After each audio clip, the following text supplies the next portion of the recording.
నేపాల్లో జెడ్ నిరసనలు హింసాత్మక పరిస్థితులను సృష్టించాయి. ప్రభుత్వ, ప్రైవేటు ఆస్తులకు ఆందోళనకారులు నిప్పంటించారు. పొఖారా ప్రాంతంలో ఉన్న హోటల్ పైన వారు దాడికి దిగారు. దాంతో అందులో బస చేస్తున్న భారత పర్యాటకులు ఉపాసన గిల్ తనకు సహాయం చేయాలంటూ భారత ప్రభుత్వానికి మొరపెట్టుకున్నారు. దానికి సంబంధించిన వీడియో ఆన్లైన్లో వైరల్గా మారింది. తన పేరు ఉపాసన గిల్ అని, వాలీబాల్ లీగ్ కోసం నేపాల్ వచ్చానని తెలిపింది. నిరసనలతో పొఖారా ప్రాంతంలో ఉన్న హోటల్లో చిక్కుకుపోయానని, తొలుత తాను బస చేసిన హోటల్కు నిప్పంటించినట్లు చెప్పారు. తన వస్తువులన్నీ అందులోనే ఉండిపోయాయని, దాడి సమయంలో తాను స్పాలో ఉన్నట్లు చెప్పుకొచ్చింది. కొందరు నిరసనకారులు పెద్ద పెద్ద కర్రలతో తన వెనకే దూసుకొచ్చారని గిల్ వాపోయారు. వారి నుంచి ఎలాగోలా ప్రాణాలు కాపాడుకున్న ఆమె సహాయం కోసం భారత ప్రభుత్వాన్ని అర్థించారు.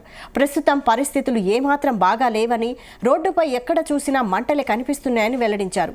వారు పర్యాటకులను కూడా వదలడం లేదని, ఎలాంటి ఆలోచన లేకుండా ప్రతిదీ తగలబెడుతున్నట్లు చెప్పుకొచ్చింది. తనతో పాటు చాలా మంది సహాయం కోసం ఎదురు చూస్తున్నారని పేర్కొన్నారు.